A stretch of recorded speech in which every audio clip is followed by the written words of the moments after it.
अमरावती ते परतवाडा या अत्यंत वर्दळीच्या मार्गावर प्रवाशांचा संयम संपत चाललाय। ई बस सेवा सुरू झाल्यानंतर जिथे सोयी वाढायला हव्या होत्या तिथे मात्र प्रवाशांचा मनस्ताप वाढलेला दिसतोय। मुख्य बस स्थानकात आजही सध्या बससाठी तासन तास वाट पाहावी लागत असल्याचं चित्र आहे। नेमकं काय आहे प्रवाशांचं म्हणणं आणि ही अडचण का निर्माण झाली पाहूया सविस्तर रिपोर्टमध्ये। अमरावती ते परतवाडा हा मार्ग नेहमीच प्रवाशांनी गजबजलेला असतो। मात्र सध्या या मार्गावर प्रवाशांची गर्दी वाढली असतानाही साधारण बसच्या फेऱ्या मोठ्या प्रमाणात कमी करण्यात आल्या आहेत।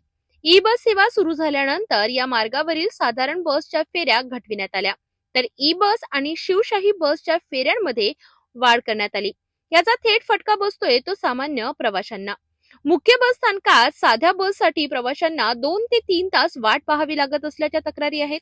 महत्वाचं म्हणजे ई बसचे तिकीट तब्बल 144 रुपये तर साध्या बसचे तिकीट केवळ 91 रुपये आहे। महागाईच्या काळात अनेक प्रवासी आजही साध्या बसलाच पसंती देतात। मात्र बस कमी असल्याने प्रवाशांची गर्दी, वाद, उशीर आणि संताप अशी परिस्थिती निर्माण झाली आहे।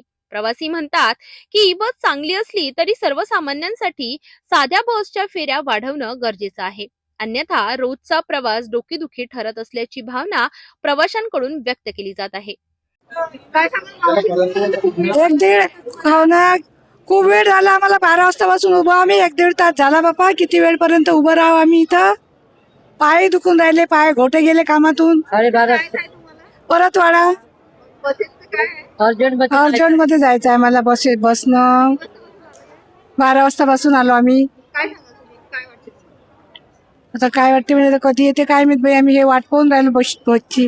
बस कधी येते काय बसची वाट पाहून राहिलो आम्ही। 12 वाजतापासून बसलो बापा इथंच आहे। एकीकडे आधुनिक सुविधा तर दुसरीकडे सामान्य प्रवाशांचा संघर्ष।